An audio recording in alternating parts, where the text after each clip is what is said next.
Corbin, sweetheart, what was that? It was bad! It had nothing! No fire, no energy, no nothing! You got a show to run here, you know? And it must pop, pop, pop! So tomorrow from 5 to 7, will you please act like you have more than a 2-word vocabulary? It must cheat codes, okay? Okay? Can I talk to you for a second? I didn't come here to play Pumbaa on the radio, so tomorrow from 5 to 7, you're gonna give yourself a hand. You cheat codes?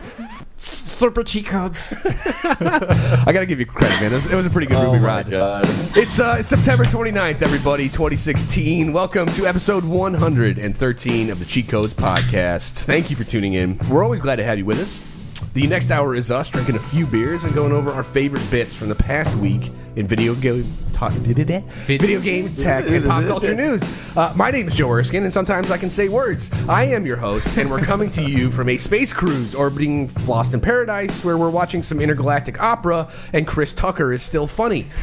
Today I'm here with Cheat Codes producer and editor, Mr. Joe Ruby Rod Arroyo. It must pop, pop, pop! Cheat Codes keeper of the Steam keys, Mr. Nikk Vito Cornelius Golesh. Hey, how's it going? Cheat Codes community manager, Mr. Chris Zorg Morris. Why did you make me the fucking villain, dude?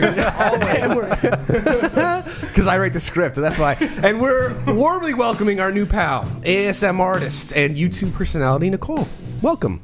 Can we call you Lilu? Is it Lilu all right for the show? Can we call you that? Or? That's what I prefer. There you go. All right. That was phenomenal. Today on the show, we'll hope our last match doesn't go out to sort out the following bits: the good and bad parts of replaying games. Some would argue it's better the second time around. Others can barely get through the game once. Science has developed what makes the perfect game, because science. And Elon Musk has shown off his grand plan to go to Mars. It's actually sort of reasonable. And for the lightning round, we'll pull some rocks out of a mortally wounded singer's torso to discuss someone, including Campo Santo, is making Firewatch a movie. This is why we can't have nice things. And lastly, the best way to deal with people pirating your games, you send them a thank you note. That's what you do. Nichole, thank you for taking the time to talk with us. We're very curious. We'd like to know a little about ASMR, if possible, if you're willing to kind of, put some knowledge on us a little bit. And how'd you get into it? What's coming up for you? And where can people find out more about it, I guess?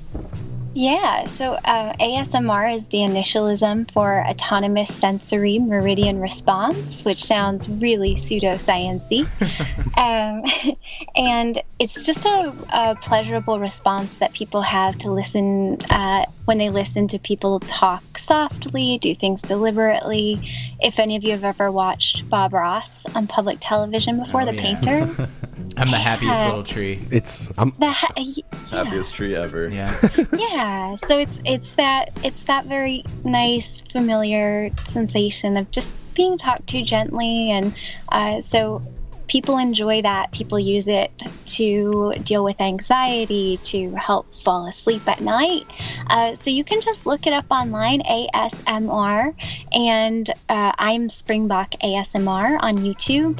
And I got into it through Reddit, really. I had always experienced the sensation of ASMR, but I didn't have a name for it. So I found a subreddit for it, kind of got into the community, and eventually started making my own content. So right on. How would you describe the sensation, I guess, is... So to use another analogy, if you've ever been to the mall and seen one of those kiosks where they have those really weird pronged head massagers, kind of looks like an octopus. Yeah. Do you know? Okay. Does anyone? Yeah, no, definitely. Oh, yeah. I've got one in my We've house all been somewhere. there. Yeah. Sure. Didn't you attack me with that last time I was over there? Maybe. I think so. That's what they're best used for, is just mauling people in the face. But traditionally, if you use it on your head, it gives you this wonderful tingling sensation that usually starts in the back of your head, sort of radiates down your spine. So it's very similar to that. We find that not everybody experiences that response, but even people who don't seem to enjoy the content. Just like I said, to override that really annoying monologue that most of us have going on all the time. So people use it to override that. Instead of listening to their own internal nonsense, they listen to our nonsense.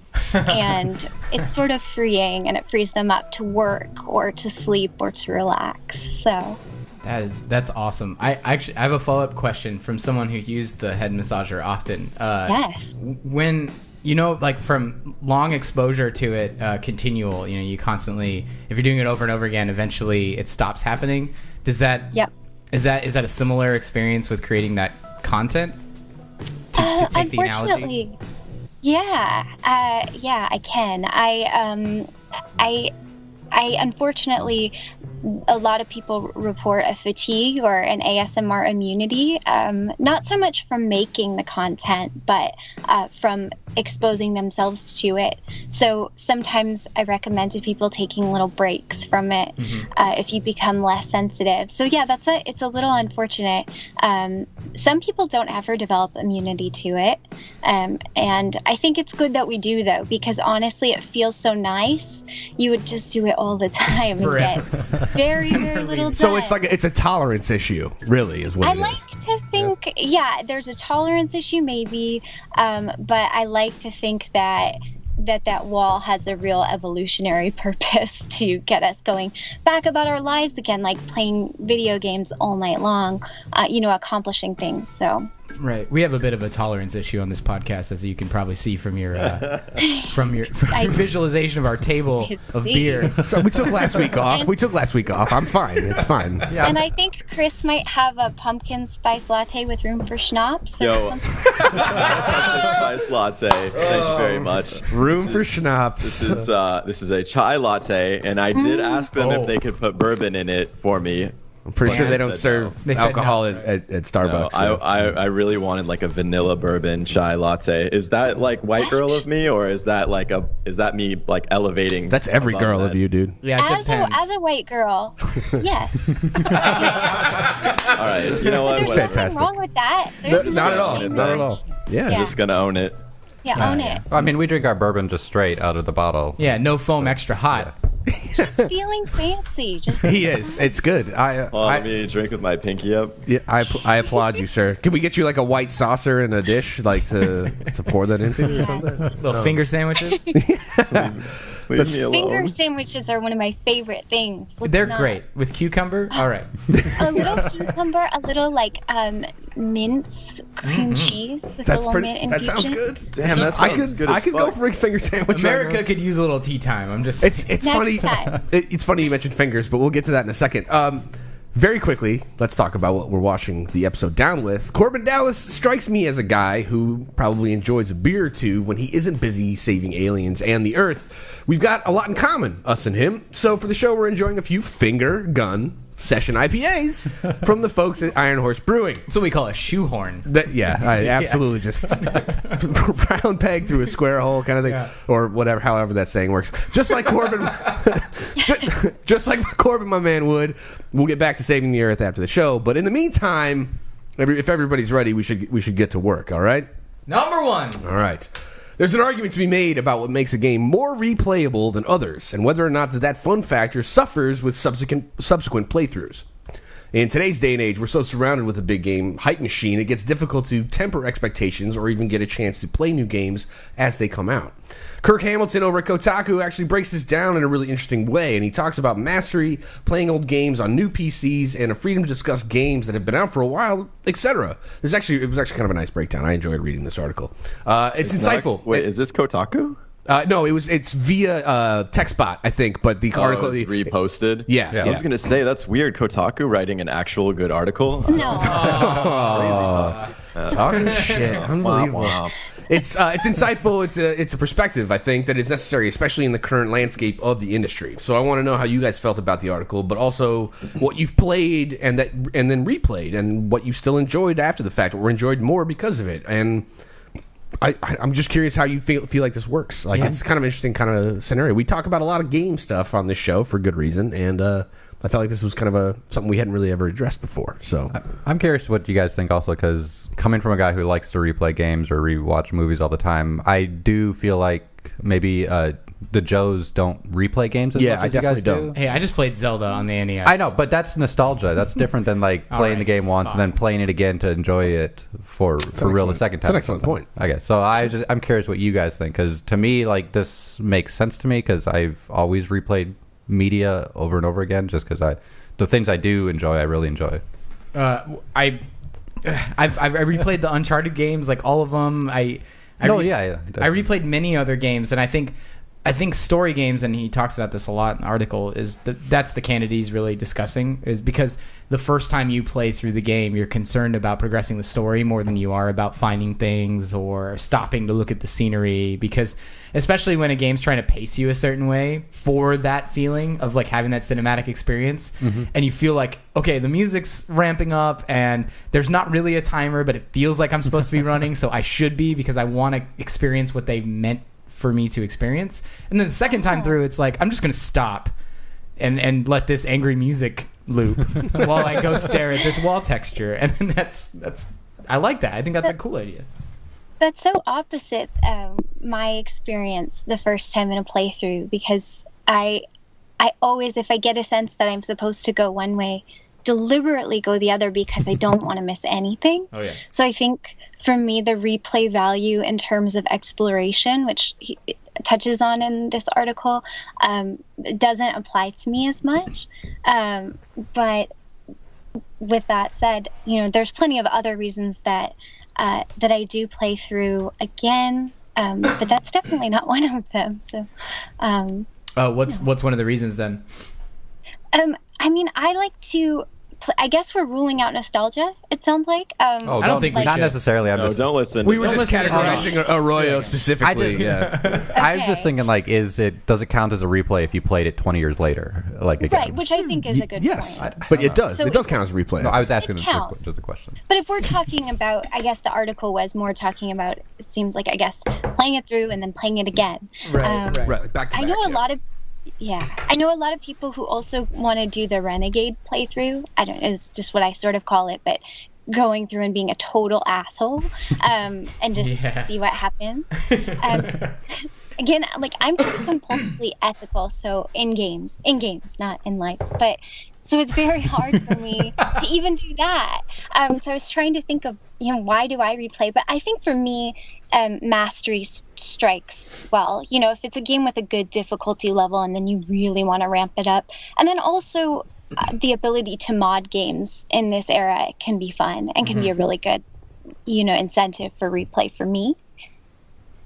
I agree. I was actually going to touch on that because so now someone's talking my language. When we start talking about mastery, like I was considering this article too, because I don't really replay games, but like if the game is designed to be replayable, like WoW or Diablo or something, then of course I'll sink a bunch of time into it. Or if it's like a competitive shooter, they cite Overwatch, right? I'll sink time into it. But like in terms of a story-driven game, I find that I often will not replay it because I've kind of usually gotten everything I wanted out of it, with the exception of Dark Souls, which is kind of a story-driven game, but it's very like non-linear in a lot of sense, and they really like double down on mastery being like the primary like motivating factor for me, at least. And like those are games that I've like gone all the way to like platinum on. So it's sort of crazy that one like sort of bit to the game like will encourage me to like sink hundreds of hours into actually replaying it over and over again. I think it's kind of funny that you brought up Dark Souls, because they mentioned it a little bit in the article, and I think what they were saying is like Dark Souls kind of like forces you to replay the game, but you're replaying the level over and over again because you keep dying, so you have to master it to get through the game. Yeah. So like, I don't know if I count that as a good answer. Oh my god! You are being judged. I played the entire game multiple times, like long after I have already arguably like mastered it to the most basic sense, right? To the point where I'm like actually just now trying to see if I can still get master through it without. Yeah. I was mostly just kidding, but it's like I do. I figured you were. Yeah, I do agree. I slightly. I enjoy the mastery part. Sorry, I was just saying. When you're talking about story games and you don't replay, I think about those story games that have the alternate endings or something. Do you end up replaying those ones? Like Chrono Trigger or whatever, yeah. No, I'll just make a save like right before the end, Chrono and then I'll just Trigger. redo the ending a couple times. Yeah, that's the thing, right? So if it's just like a different an alternate ending or an alternate storyline. In this day and age, you can either do that, you can have a multitude of saves and just go back and replay that segment, or it's easy enough to also look it up online and see what the fuss is about with an alternate ending. I will replay those story-wise in order to see certain scenes if there's an embedded relationship change. So I really, really, really like to, if there's romantic companions, I guess, I like to See what the different outcomes are, basically. Mass Effect, KOTOR. yeah, I need to get Undertale. with everybody. Yeah, compulsively.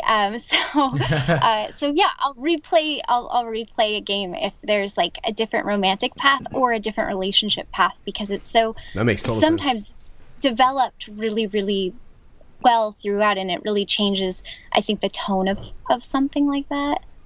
And also, notches in the bedpost. So Fair enough. Fair enough. I two things about this. Like I when it comes to replayability, I think Chris, you're onto something with Dark Souls, because I think the replayability is almost built in a way. Like once you get your platinum on Dark Souls, have you ever gone back to play it again? No. Yeah, I mean, I'll just go to the next one. Like Bloodborne, I haven't touched it since I platinumed. No, fair enough. But beyond that, too, like, so I did a little bit of research, Nichole, and I did find out that you were a VP of marketing at a tabletop company.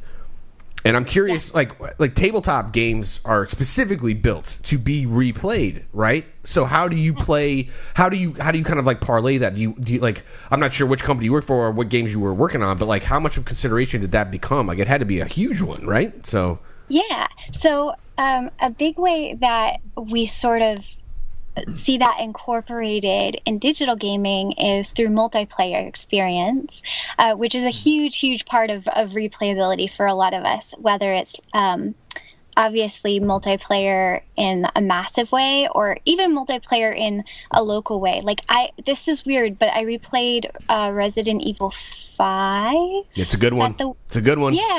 Yeah, it was fun to actually play with someone else and then go back and, I guess on harder difficulty. And it was a fun game to replay because you can do that together. Or if you've ever been in a guild or anything like that, that really replicates the experience of tabletop gaming, where you have campaigns and then you almost peer pressure each other into spending more time playing again and again. Rerunning dungeons and all that. Yeah. Yeah, exactly. So that's a big part of the way that becomes embedded. And also, it seems like we're touching a little bit on achievement, which is something that I don't know how you guys feel about how motivated you are by achievements, but achievement is a way of, I guess, it's like an incentive that maybe comes from the tradition of tabletop, of progressing somehow. And so I know for me, I don't get super caught up in achievements that seem frivolous, but I guess a good example of one that was motivating for me are games like Dishonored.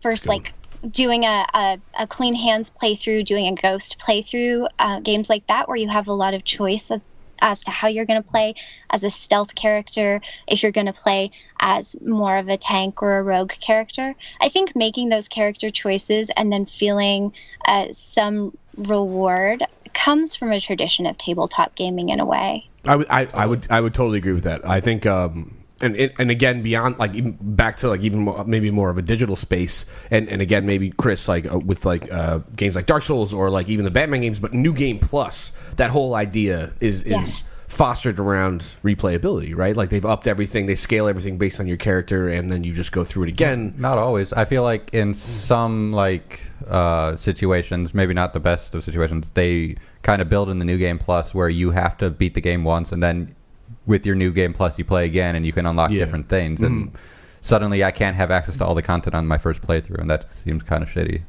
Well, interesting. Depends on how you look at it. I don't know. I don't know. I don't know. It's a valid point, though. Like it's almost like you have to buy into the replayability to get everything you paid for. And that made more sense back then when we didn't have as much access to different games. But now we have so many games. Do I want to play that game again when I have so many other games that I still have to play? Chris, That's such a good point. Yeah, I think that's kind of more of a problem now that Steam is so huge and there's so many games constantly to play. But I think a genre that does this like really well, if you actually can like get into it, are like all these awesome roguelikes that have been coming out recently, which are like the game gets more interesting the more you die and the more you play it. Like I've got more than like 400 hours on Binding of Isaac, like no doubt. You know what I mean? So I definitely understand how that goes. That whole genre is built around the notion of like getting people to buy into replayability.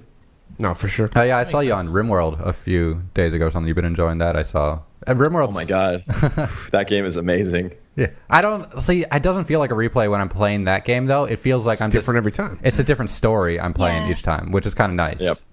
That's how I feel about Civ or something. So I gotta rein it in because we are over time in this topic, but this one is turning out to be so great in terms of the conversation. It is. It's really I'm gonna throw around one more question. Okay. Because this comes up in the article. The main reason why people tell him, "Oh, you're crazy. Why do you spend all your time replaying games?" Right? Is because time is so limited, and maybe our free time is equally. Yeah. All right. So with the ridiculous influx of games that actually exist today, more so than ever before, how do you justify that replay over?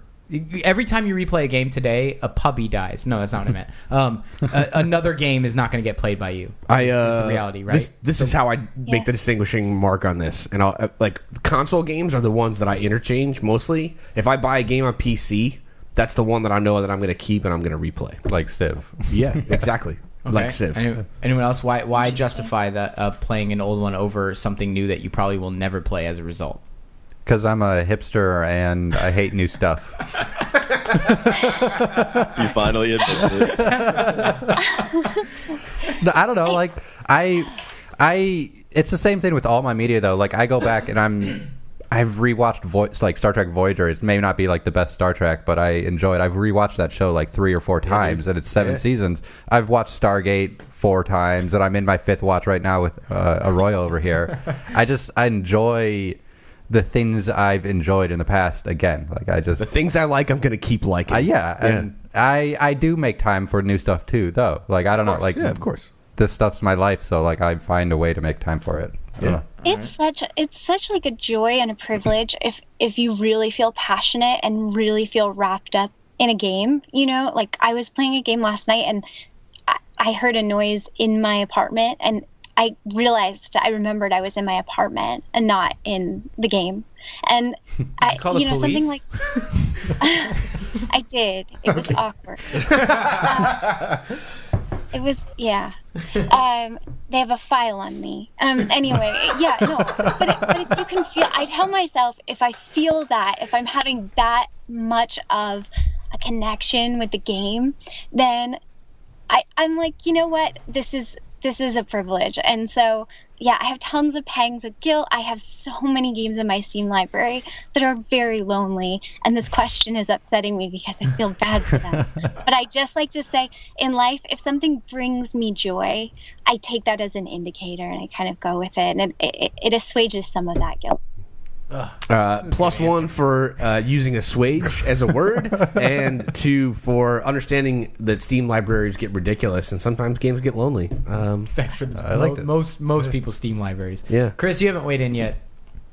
What do you want me to weigh in on? The final question before we move on is what game, like, how do you justify playing an old game knowing a new one's not going to get played by you? Oh man, I thought I already kind of covered. You keep that, it all in the plastic wrap. I know you. You never really. Yeah, I don't really justify it. I just kind of like accept that that's the reality of the situation. I just like it's on sale. That sounds like a justification. And it goes in the Steam library or it goes on the shelf, and then I'll just appreciate it from afar. How many games are in plastic wrap right now? Physical copies of games that you have not opened.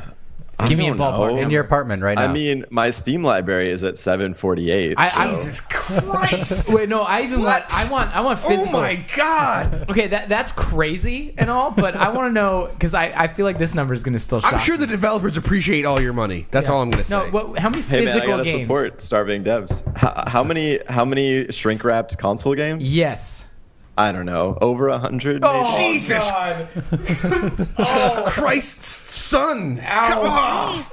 All right, fine. we're moving on. I'll pick up like a game and then I'll get burnt out on it, and then that's when I know I need to move on. Fair enough. I understand that feeling. If I had the backlog that you did, good Okay, all right. Wow. It's better than collecting stamps. So- I don't know what. Can you just start a library?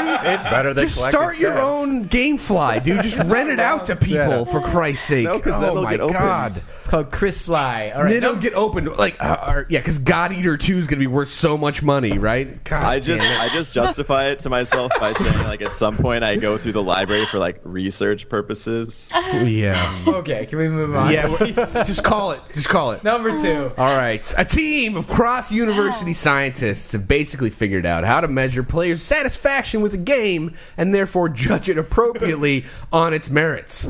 The system is called GUESS. It's an acronym, and it stands for Game User Experience Satisfaction Scale. Speaking of shoehorns, it's been designed to help developers gather feedback about testing evaluations. Basically, it's how you measure how good, nay, perfect games. You can get online and help these researchers out by taking an online survey, and I took it because I like to help. But essentially, they're gathering data about games people think are bad, why they think they're bad, and building a model of what a game good should be, presumably out of this data about bad games. But soon, when we say a game sucks, I suppose we'll actually have something to rate it against. Anyone else take the survey? I'm curious. Were you honest? Did you have trouble? I mean, all I can say to kick this off is, since when did we need science to inform our opinions? This is the internet, for Christ's sakes. So Come on. I'm guessing this topic upsets you a little bit. No, not at all. I thought it was cool. I actually thought it was cool because one of the researching universities is Wichita State, and I lived in Wichita for a hot time. So that was cool. Go ahead. Well, I heard Can I- Nichole. Yeah. Nichole, go ahead. Oh yeah, I wanted to ask how many of you successfully took the survey, because I went to take the survey, and it asked me to choose a game that I dislike, but have played extensively within the last 3 months, or some such. What was your answer? I don't. I mean, if I dislike a game, I don't play it extensively. Like, rarely do I hate play a game, because, like we talked about, there's so much to get on to. So I wanted to know how successful you all were in taking the survey. So I don't want to call anybody out by name here, but I recently played Deus Ex Mankind Divided, and I did not enjoy it for more. I think I played it for a bit more than 5 hours and a little bit less than 10, and that was kind of like the entry level margin that they were going to allow me to actually qualify my responses on. So I based it on that, and but I felt like that they're 5 hours. Like, you had to play a game for more than 5 hours to know that you didn't like it, and I was like, that's an interesting. And that's 3 hours barometer. over the Steam return time. Yeah, that's a very good point. Yeah, that's a good point. I played it because I played the previous Deus Ex, and I was like, yeah, this is okay. And then I played the new one, and I was like, this is not okay. At least as far as I know that there's people out there that like it, and good for you. But I did not. And No, I'm on board with that. okay. I don't. When are we gonna get back to the whole thing about people liking different things? That's when kind are of my. we- Honestly, this is the kind of my problem confused about right now. There's a scientific model now that makes that basically says no, a game is good because science says so. Well, no, this is And- how do you scientifically prove that a piece of art is good? Also, that's- if games are Is art, there a then scientific is model for Picasso? And Oh shit? no, there is actually. If you walk into a Video games weren't museum, art, though. well, if It's you where the walk- crowd is standing. That's how you know it's good. If enough people walk into a museum and say, "I could have done that," then it's a good piece of art. Thanks, Jackson Pollock. Yeah, all right, fair enough. Modern art. No, I'm curious. Nichole, when you took the survey, what did you think? I assume that maybe just to keep going with the survey, maybe you fudged the numbers and were like, you know what, I only spent an hour with this game and I didn't like it, and that's why I fucking stopped playing it. But for the purposes of taking the survey, maybe you kept going. I don't know. No, I couldn't lie to it. I couldn't lie to it. But I appreciate your honesty. I do have then, hasty opinions without having taken the survey, which, you can appreciate that people are trying to do this, but at the same time, I feel like games are becoming so homogenized already, and I've played a lot of games that feel like they were designed by committee, and I do worry that having this kind of feedback is probably, I don't know if it's what I want for developers. I don't know how you guys feel about that, but I've known some people. I knew some people at a smaller game company who used to call games a pad thai hamburger, where they sort of try to put everything together that really shouldn't be together. Okay. That's fantastic. And I worry that this sort of platform, if it were adopted in a large scale, which I don't see happening, I do worry about that. I think you're right. Go, Chris. What do you got? He was Look at you were rolling. biting your tongue. Yeah. I was just tying the noose around my neck real quick to hang myself. As a designer, why don't you just plug it into guess? Yeah, but and I then don't. get your information. I don't back? think what it is that you're trying to do, or what's happening at Bosky, is what she's talking about at all. Like, you guys aren't trying to mishmash a bunch of different genres to do this thing. You guys are. No. I just mean like from the aspect of like understanding the challenges of design and like how easy it is to fall into the trap of design by committee and the result that comes out of it. I mean, hell, we experienced it when we were trying to work together on school projects, like on some occasions, right? It's like always super painful. Yeah, and then the committee came down to like, hey, we just need a grade for this project, kind of. So it's like it kind of sucked for everyone. But I mean, But that's the committee's goal. that was the That's committee's the goal, to get a good difference. grade. Which in this committee, it's to make money, and Exactly. if we can do that, then let's make tons of money. I guess like this makes sense from like a You're business. talking about from stamping out another Call of Duty or something. Yeah, like it that. does, Yeah. but I mean, All it's right, not the I kind of games that I play. Like,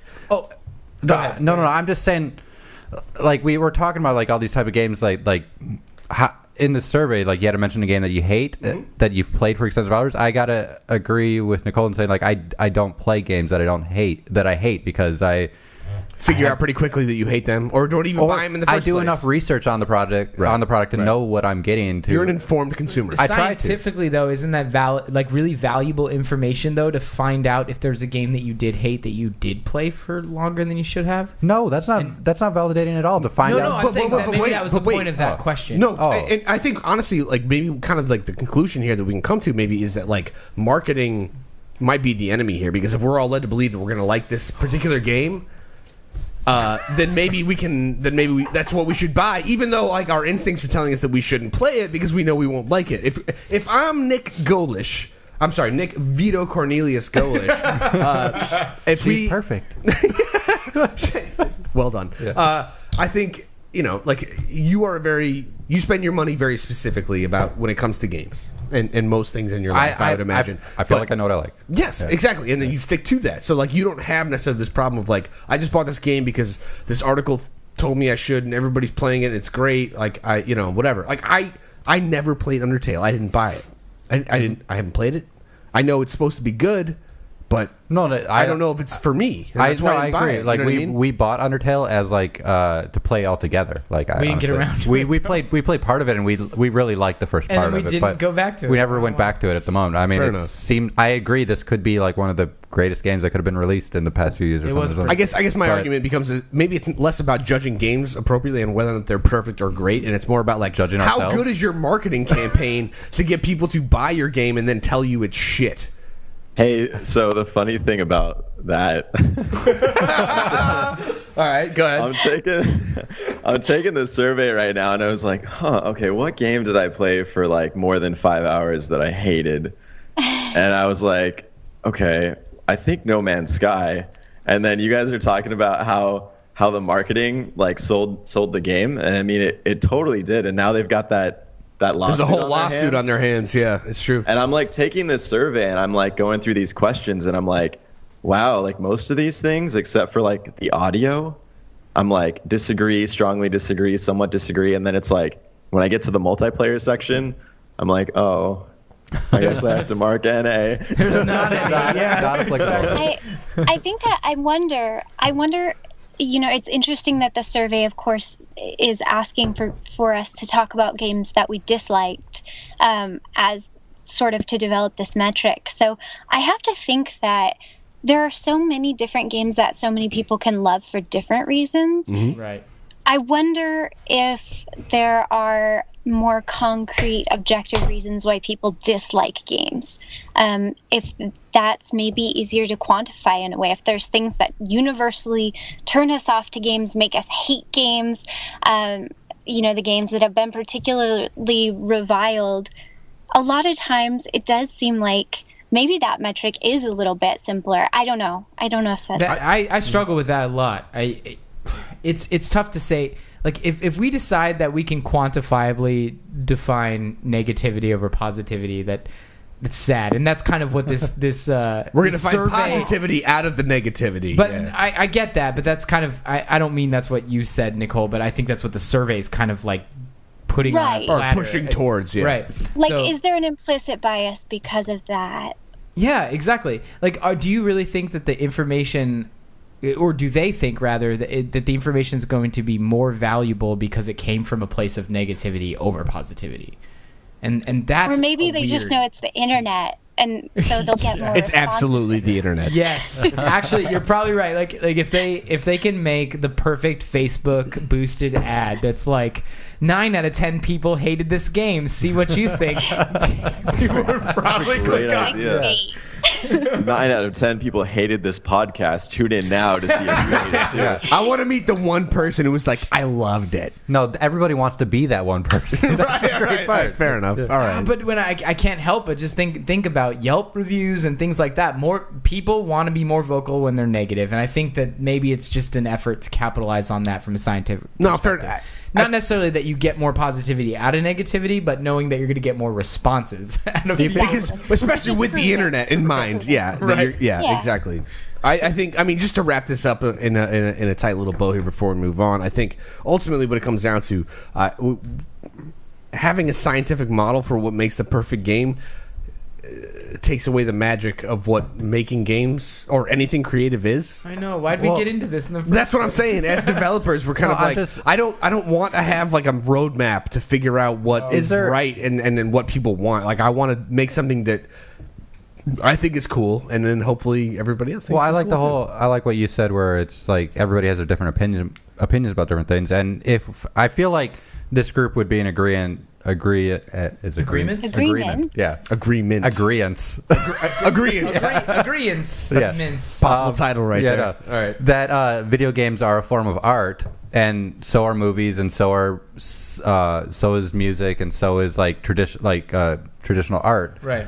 But is there a scientific method to prove that those things are great also? Like, does that exist? Why does video games, which is one of the newest forms of media, be subjective to a scientific method to prove that it's great also, if like we're not doing that to movies? Or I think it's an attempt, not really like a... Yeah, I know. I understand that. I'm just trying to, like, it seems silly to me. Sure. Yeah. Okay. Number 3. All right, moving on. While most of us were jawing about the aftermath of the first presidential debate between the giant douche and the turd sandwich, Elon Musk... Wrong. Sorry, I'm just quoting South Park. Elon Musk publicly laid his plan to expand the human race to other planets, namely Mars. His company SpaceX has been launching rockets, landing rockets, and occasionally blowing up Mark Zuckerberg's satellites for a good while now, and we've also begun firing tests on their massive Raptor rockets, which are presumably the engines they'll use to fire somewhere between 100 and 200 prospects to the red planet.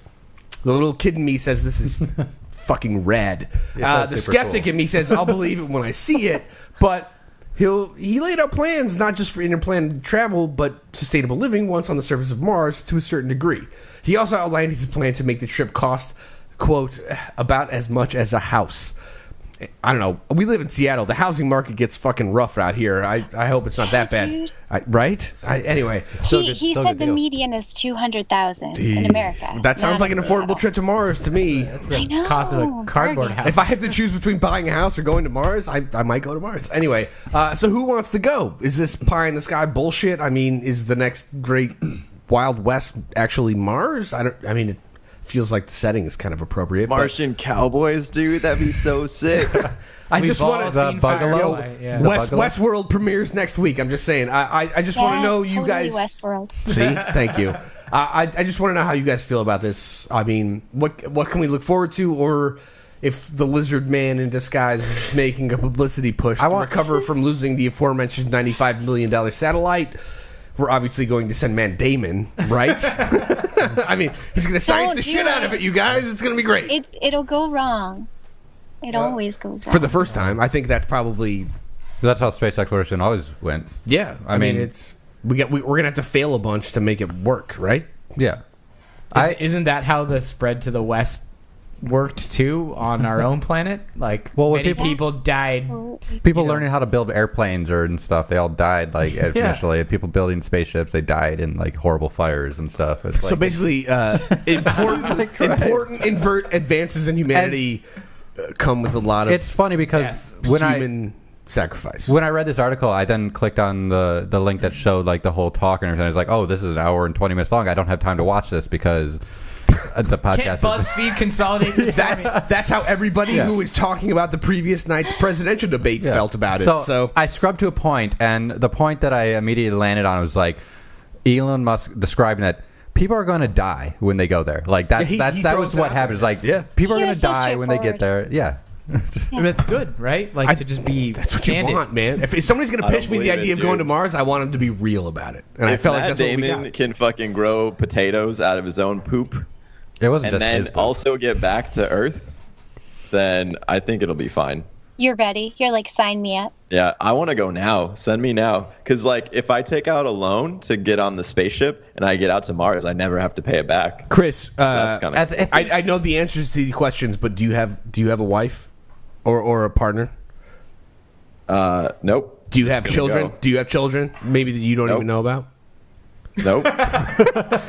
Then yes, you are a prime candidate for That's for Mars exactly the part that I colonization. like got to. Is like, hey, But don't have children. Sorry.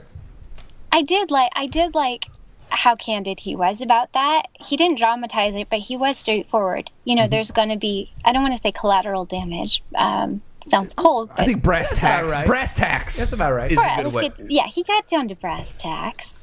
And I actually appreciated that. I was really, really blown away by how glib the commenters or the Q&A participants were. And I felt like he did a really wonderful job of it could have been derailed so often, and even when people were just trying to sort of promote themselves, he actually was able to reach in and sort of grab a nugget of a question and go off of that. So his composure was pretty amazing to me, and I think that I don't know. I think he was pretty straightforward, and it was refreshing. I don't know. I liked it until the Q&A. That was horrible. Nichole, what was the Q&A like? Because I didn't see that part, so either. now I'm curious. Okay, so the Q&A. What was this like? So you've played No Man's Sky. Sure, it's a meditative experience for me. I get a bit of a tingle in the back of my skull when I play it. Just like that, yeah. Yeah. No, okay, so it was kind of awful. It was awful. It was so sad, and people were asking Elon if one girl asked if she could come up and kiss him. One guy Derailed. tried to lure him into the parking lot to see, I think it was like an electronic bus he had made or something. Two people tried to plug. Someone asked him to be in a Funny or Die sketch with Michael Cera, and somebody asked him to participate in some Rooster Teeth thing. It was like, wow, this is a significant historical announcement. Yes. But it was really like if you've ever been on the internet. I was gonna don't say know. the internet happened in comment real life. section. Yeah. A comment section came to life. Like there was some sense sad. there, just very little of it. And then Yeah, I Kanye saw- West came up and interrupted him. I'm gonna let you finish, but Yeah, I saw part Taylor West might have or Tyler Swift, Taylor West. I don't know. I saw that part too. Like I didn't get as far as you did, but the first one I saw was somebody was trying to give him a present, and he some kind of gift, and they were like, "How do I give it to you? Like, do I just throw it on the stage or something?" Like that was a question that happened during awkward. this Can you whole thing. tell them what the gift was? I don't- Because a gift sounds enticing. What was I it? don't know what it was. I only got to like It that. was it sounded like it was a comic book that this person himself had drawn, and he was like, "Well, the main character kind of looks like you, Elon. How do I get this to you?" And of course, Elon Musk was just so ecstatic about that. It's really exciting. That's It rough. was so weird. I don't know. I like to feel awkward, so I watched it all. It I was- white knuckled through. I can't do that. I can't do that. That's why I never finished The Office. I'm glad, Nichole. I'm glad we're talking to you now because that's a Q&A session that I'm never going to watch, but I feel like I've gotten the vibe that I needed to out of it. Everything I kind of needed to get Yeah, out I of tried it. to BuzzFeed it for you. I just want to thank you for watching it so that I didn't have to. You're welcome. I do. Legitimately, I appreciate it. Yeah.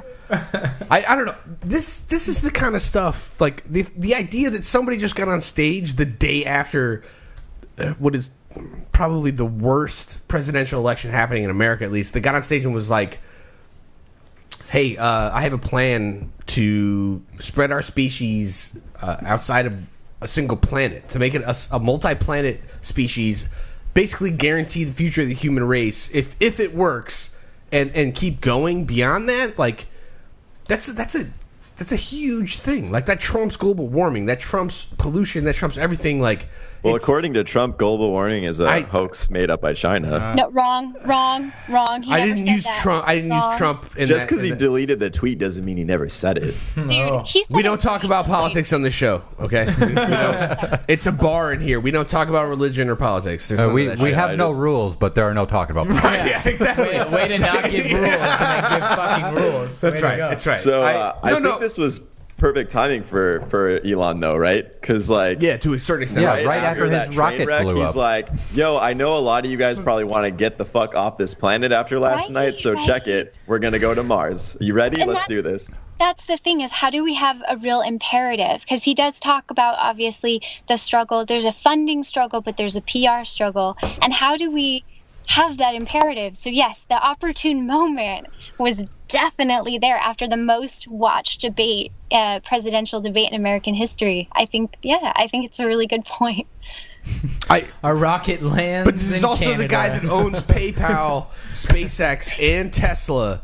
When we talk about money, I don't feel like money's the problem here. What I have a problem with, I guess, is like if he's so spearheaded about this getting to Mars, then I guess is like, is he volunteering to go himself? Also, I guess like Probably he not. talked Probably about not. that. No, I don't think No, so. he talked about that. I didn't get all the way did through. he? It was an I guess I hour didn't- long. No, please. Oh, Yeah. Nichole, if you saw it, then I Yeah. want to know what the answer to that question is.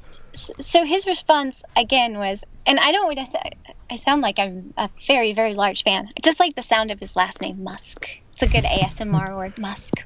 His first name's good too. I can think almost the whole thing rolls smell off it. the tongue. It's good. His Yeah. full name is good. Yeah. So in any case, he did say that he, as much as he would sort of like the glory of being the first person, he recognizes that he would not necessarily be comfortable with somebody else running everything. So he kind of implied that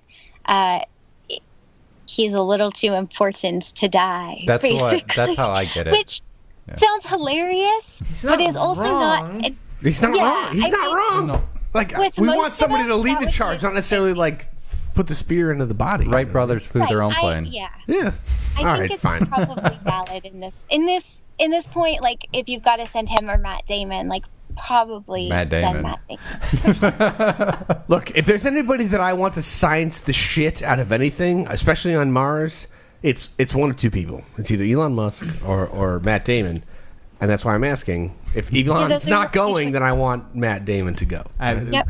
As producer, because we have to move on, I have one final question to go around the board before we hit lightning round. All right. Okay. If you were given the opportunity to get on the very first voyage to Mars from SpaceX, from Elon Musk himself, for free $99, would you get on the ship? When? Like, Don't worry about it. no, in like 10 years from now. am I when he coming said- back? Please do not give more. Am I please coming do not back? ask more fucking No, questions. stop. Do I have the opportunity to come back? Oh, actually, let's be more specific. You'll never return, but you No, may not the die. answer is no. You may not die on the voyage. I'm a husband and a father. The answer is I'm staying with my family, so I'm not doing it. Nick Golesh. No, if you just said if I got in a rocket ship right now, no, like no, because I mean I was trying to ask, I guess if it like was. Well, you'll few- have a full life, but it may. It's no, gonna I occur on Mars. I get that. We're not quite to that point yet. He is like it's 10 years now until we even are ready to go. So like I want right. to see where we're at then. Too many hard concrete answers on a hypothetical. Chris Morris.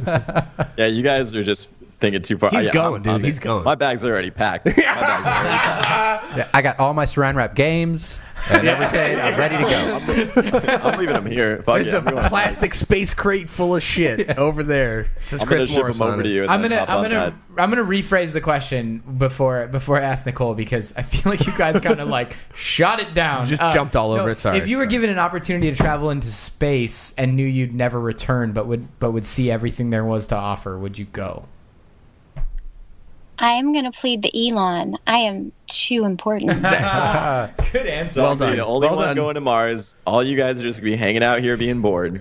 I would go I to look Mars forward to if I didn't have Skyping my with cat. you from Mars, Chris. I look forward to Skyping with you from Mars. It's not gonna work. Skype, never gonna Skype will work. never work from Mars. It barely works on Earth. Specifically Skype. We'll try to connect and it'll be like Skype is improving your experience. Yeah, from Mars. No, fair enough. All right, lightning round, everybody.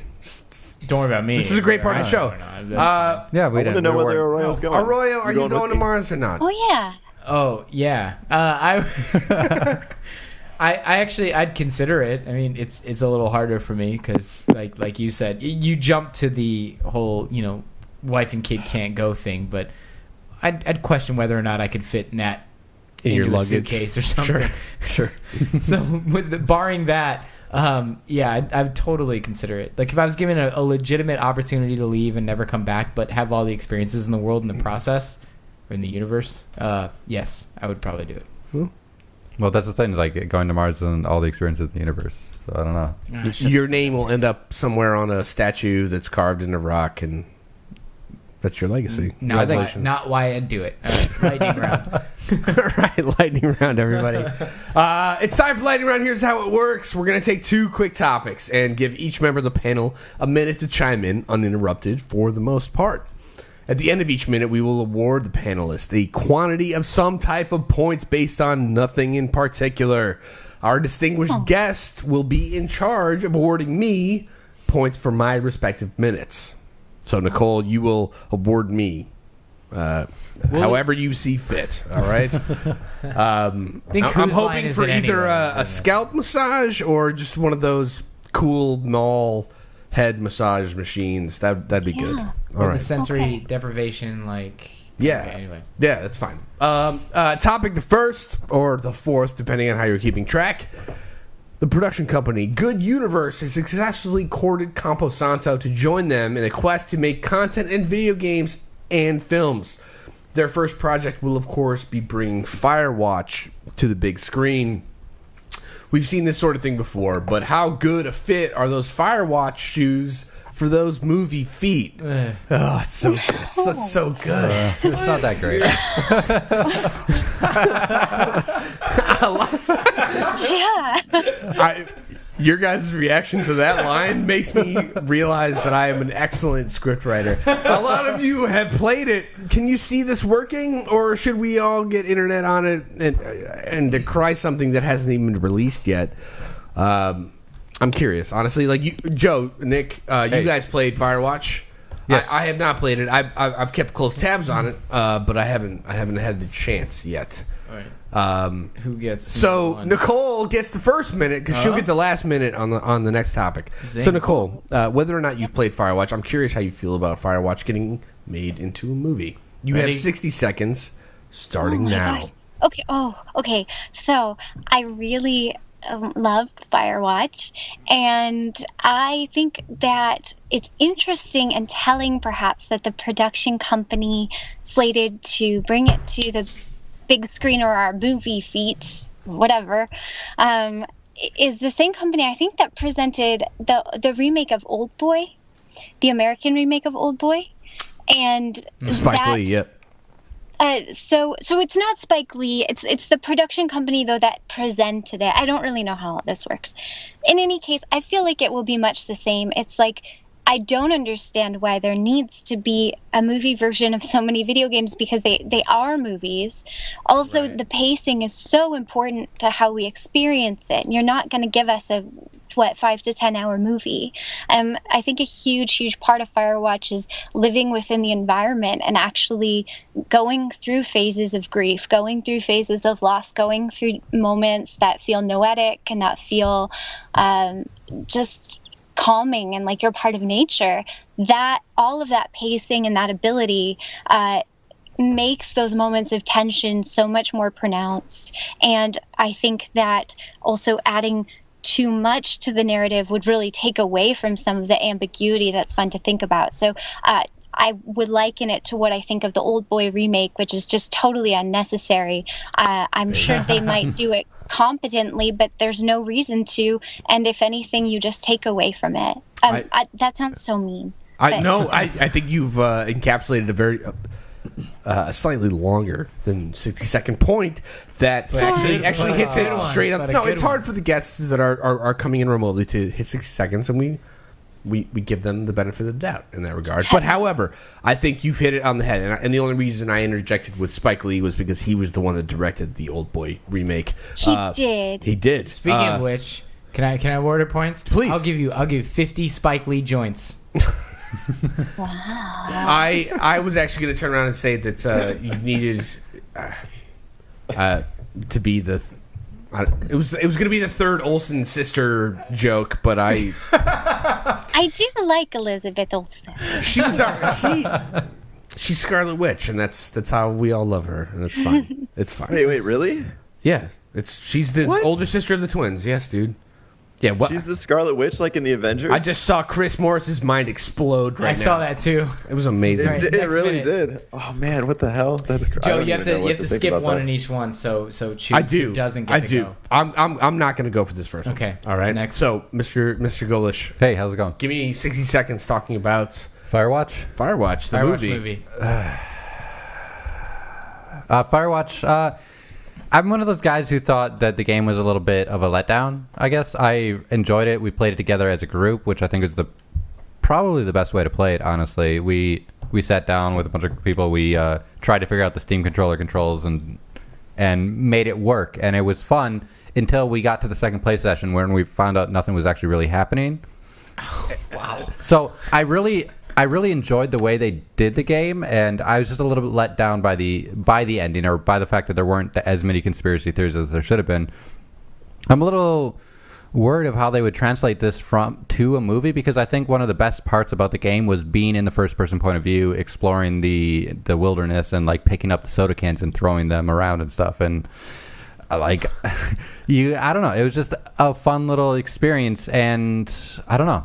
To turn this into a movie, I don't know if this would be my first choice, but I guess everybody's first choice turned out so well already that I'm gonna award you everything you just said, and then I want you to picture it as Dwayne "The Rock" Johnson as the main character in Firewatch. In Firewatch, right. Yeah. Oh, that doesn't work at all. That's a terrible reward. He must have had a bad minute. All right, Chris Morris, you have 60 seconds. Please talk to me about Firewatch, the movie. I haven't even played the game, so I don't know. My favorite video game movies are the Resident Evil ones. Those are the best, for sure, hands down. It's the longest running, I think, probably. Yeah. But also, I would rather see like City Skylines or maybe Stardew Valley, the movie. I'd be way more hyped about that. I could be down for Stardew Valley starring Dwayne "The Rock" Johnson, and I don't know who would be like his love interest. Maybe Scarlett Johansson. I think I could get down with that for sure. I wanted to see him in like a pair of like tattered overalls, but like that's it, and like short like cropped shorts. Yeah. And then he's just out there just hoeing the land, and that's all I got for you. That's very. I don't know how to reward this. Version 1.1 comes out. They just announced it. It's coming out like next week. For Does it have Stardew The Rock Valley? Is that what we're talking about With right The now? Rock, starring The Rock. All right. Well, No, you're but- awarded version 1.1 starring The Rock, Chris Morris. Congratulations. All right. Nichole, no. I just wanted to hear how you felt about the score. You gave her the first minute. I know I did. Arroyo. Oh, He's getting senile. Yeah, don't worry. I'm old. I'm an old man. It's fine. It's fine. I actually, Chris totally hit the nail on the head with what I was going to say, which is maybe not exactly what I was thinking, but you can't make a movie about a completely story-driven game because the plot is already there, and unless they're going to make a completely different side plot, which is what they try to do and generally fail. which is why I think games like City Skylines and things like that don't really have a plot are perfect candidates for movie games. So I'd rather see something like that, because then they can say, all right, well, here's the space, and here's the artistic direction, and here are these things that make it what it is. Let's see if we can develop a plot around that. And I think with a jumping off point, you can do that more likely than you can saying, let's make Firewatch the movie, so that people who hate games can experience the same thing as people who love games, which I just don't think is worth your time. Yes. I'm going to award you a movie poster for the future Firewatch movie that's probably red, darker red, orange, and yellow, and you can hang it appropriately and proudly in your house. I'll re-gift it to you for Christmas. I look forward. I want that poster. It's fine. I look forward to it. Next one, we're all over. right. There's more evidence that piracy, not that we condone it, is actually a decent try before you buy method for games. A couple different Reddit threads were sprung up recently to thank the developers of the game called Super Beat Sonic, with an X, for making the game and to let them know how much they were enjoying it. The developers realized a lot of these users were playing pirated copies, and instead of throwing down a ban hammer or making a scene about how upset they were about their game getting pirated, they thanked the players. They sent them a thank you note. It's that simple. In turn, a lot of these players end up buying the game, becoming paying customers, and it's a magical fucking story. That's all I can say. Now, there's obviously folks who didn't bother to buy it and won't, and others who don't care. But from a PR standpoint, or free to paying customer user conversion over to pay to play customers, this continues to be the best way to deal with pirates, as far as I'm concerned. Piracy. Piracy. I apologize. But ultimately, I'm curious, gentlemen, and milady. I tipped my fedora in this is pretty good. If we're all indie developers and we know that everybody's pirating our games, is this the right way to deal with the pirates? I'm curious.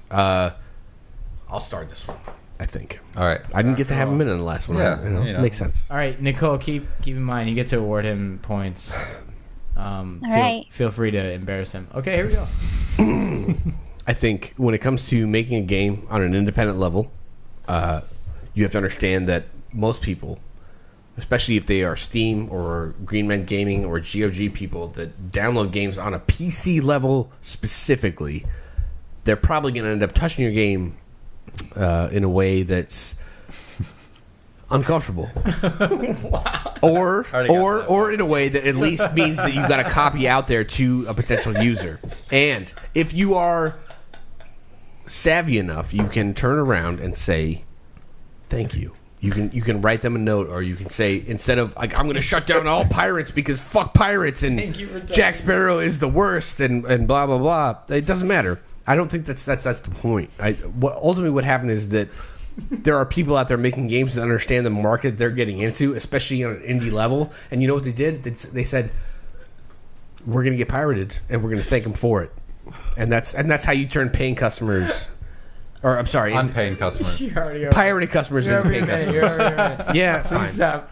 I'm still a host. God damn it! I can't even believe that minute just now. I don't even know what to say about that. Oh God! Please score that, Nichole. Well, I am going to score that with a brand new straw trilby and a fresh bottle of beard wax. So congratulations. he does I feel like I just got. That was I feel like Reddit just happened to me on a large level. It was pretty good. I love it. That was great. I am grateful, milady. No, that was pretty good. Thank you, Chris Morris. Yo, Give me 60 seconds. Talk to me about thank you notes from pirates. I think this is actually awesome, and this is going to be super polarizing, but if I was an indie dev, I would actually pirate my own game if I needed to or wanted to draw extra attention to it. I think even something we talked about before with Greenheart Games, with Game Dev Tycoon, which I know a bunch of us played a lot of, they put something in the pirated version that leaked to Pirate Bay that made it so your company actually was more susceptible to going bankrupt from piracy, which was a kind of cool conversion tactic. I know this is not a popular opinion, but I think in this kind of new world order of like how busy and noisy the games industry is, I think kind of anything that you can do to draw attention in a positive way is pretty cool. And it's especially less risky, I think, as an indie developer than it is as a huge AAA studio with a publisher. But, you know, what do I know? That was a perfect minute. Hey, Nichole, can I put you on deck to give points for the remaining minutes as well? Yeah. Can I give points to that? Yes, please. I'm going to award that 10 non-fat whiskey chai lattes. Oh. I will take that gladly. Do I have to drink them all at once? That's not bourbon, though. It might be 12-year-old scotch. Take it whatever you can get. Yeah. That was great. You can drink them just as slowly as you want to while watching The Real Housewives. Just enjoy. Okay, thank you. Oh, that was great. Next, who gets next? We should always have the guests just award points. This is gonna run for the remainder of this lightning. I'm into it. All right. Who's next? You're up next. up How about next. that? Okay. Start your minute. What are we talking about? Pirates. Pirates and how to thank them appropriately for turning them into paying customers. I don't think there's anything wrong with that. I for the second time in a row, I agree with Chris Morris. That's fucking weird. What's a weird thing? It's a weird thing. That's a weird thing. I would do the same thing. I'd pirate my own game. I'd probably be like one of the the seeders, so that whoever wanted it could get it. And I think I'm not going to do that with. Let's be clear. I mean, like if I make my own little game at home, not in my job. What you do for a living, correct, is outside of this bubble. Yeah, for now. Well, for legal reasons, but I would be happy to do that. If I personally made a game, I would be happy that people were playing it. I'm not kidding. Like I don't see why I wouldn't want people to play it. It's the same kind of thing like Game of Thrones. Like maybe it'll spoil the ending for you, and you'll want to buy it anyway before you find out. Ooh, and that's it. Can you do the ooh one more time? Yeah. Ooh. There you go. Thank you. Okay. Nichole, you've been elected to deliver points to Mr. Arroyo here, so I'm curious. Well, I take that office very seriously, so. So does Donald Trump, but. Wrong. I want to award something very special for this answer, which is a platinum membership to the Chris Morris fan club. Oh my God! That's his first you member. You are so cute. Okay, fantastic answer. That was fantastic. Amazing. I've never wanted to be in that club, but apparently now you are. So congratulations. Tell us about it. Check back in. Well, you know how it goes. He better just send the rewards. Yeah. Final minute? Yeah, final minutes to Nichole. Do you mind, Nikk? To me? No, Nick's sitting out. I'm Nikk. Nikk, I think I thought I was sitting out for this one. You are sitting out. I'm giving it to Nichole. Oh, okay. Are you confusing Nikk and Nichole? Understand I was confusing. I thought he was confusing people, and then I was confusing people. Oh, God. Yeah, I know. Okay. It's a tough. It's really tough. I'd like to give you 60 seconds to tell me how Pirates getting thank you notes is a good thing or a bad thing, or how we should just all rally behind a Chris Morris fan club. Okay. Well, I really actually liked the note. I liked the approach. I think, from a warm, fuzzy standpoint, it's quite sweet. I also think from a marketing standpoint, it's quite savvy. And, there's a method of priming people. Basically, you give them a great reputation to live up to, right? And this is a way of doing that. You're giving your fans this great reputation that you're going to respect them and hope that they'll kind of respect you in return. I think there's something lovely about that. I hope that doesn't sound too cynical. At the same time, I think we still need to be pushing for real incentives for gamers to buy games. And so this is a great gesture. I don't think it's a revolution, but I really, really liked it. That was You got small. your having points trouble? now, though. No, I want to award you your own PC gaming platform that would rival Steam and or Green Man Gaming and or GOG and just let I you think run I'll that call shit. it Games How's that? for Windows, something like that. Right. Well, without That sounds good. without UWP, I think that's a really good idea. Yeah. Okay. I'd like Wish to me luck. add. All right. I'll add to that a fruit basket A fruit- to show my appreciation. There you go. No, I think you understand on a level that Most guests don't. yeah, and we appreciate Thank it. you guys. Single, no, for real. I think that's Stop legit. it. Jesus Christ. Jesus Christ. Everybody, I think we've done it. Episode 113 is in the books, so to speak. Nichole, thank you very much. It was a pleasure, a profound You guys pleasure. are so much fun. Thank you.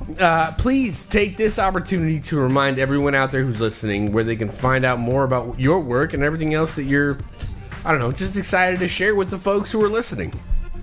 SpringbokASMR on YouTube. It's Springbok like the animal, ASMR. And I do a lot of fun video game content, and I love to hear feedback and that kind of thing. I was just playing with the Steam controller today, making some fun sounds with it. So I'll put that video up in a few days, and I invite people to come join me. It was a pleasure talking with you. Thanks so much. Thank you. It was a lot of fun. It turned out Yep. Really Thank great. you for joining us. Thank It you. was awesome. Yeah. And thank you, dear listener, and know that we're always curious to hear what you think. So please hit us up at cheatcodespodcast.com, Facebook, Twitter, get in on the conversation. That's going to do it for us for now. Make sure to hit out the Patreon page because you can become a Patreon for as little as our patron of the Patreon page for as little as $2 a month. Thanks to everyone who's jumped on board so far. We'll see you next week. Meat popsicles for everyone.